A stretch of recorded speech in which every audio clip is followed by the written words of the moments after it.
Good evening, Americans. It's Mark Bradley, and you found the Mark Bradley Show. We're live every Monday through Thursday night on YouTube. You can check it out. I post the show about 8 o'clock. Tonight, special night.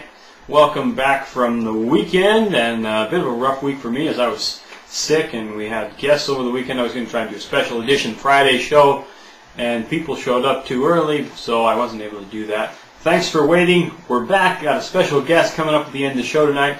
More news from Iran and the elections, and as promised, the ABC Obama healthcare special. An update on that coming right up. Remember, email the show, markbradleyshow@gmail.com. Questions, comments, disagreements. Let me know. I want to hear from you.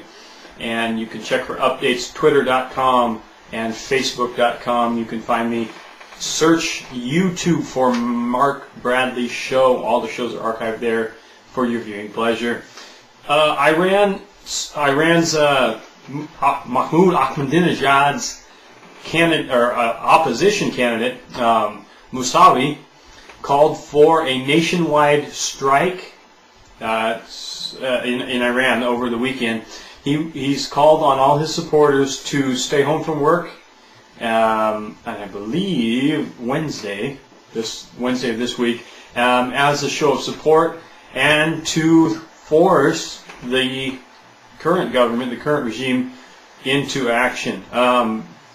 As at the same time, the Supreme Ayatollah Khamenei threatened any more protests with prison. So the plot keeps getting thicker. There were rumors and speculations that in places in Iran there were more votes than registered voters in a given district. So the questions of vote fraud may have some serious validity. And you know what? I think this is an excellent opportunity for a nation that has been under serious Islamic fundamentalist thumb for a long time under the Ahmadinejad. I mean, for the last 20 years. This is an excellent opportunity for them to break free of that. And these peaceful protests, as the vast majority of the protests are peaceful, in spite of the government's response. Several people have been killed. There are reports that people are not massing in the streets anymore because of the violence that occurred when they did. So they're afraid of getting beat up or thrown in prison or possibly even shot and killed. I would keep watching that story. If I was you, you can check for updates. I'll post the link to the latest news stories on my Twitter page. Also, ABC News anchor Charlie Gibson, and I'm reading this off a report on Drudge.com. ABC News anchor Charlie Gibson will deliver world news from the Blue Room of the White House.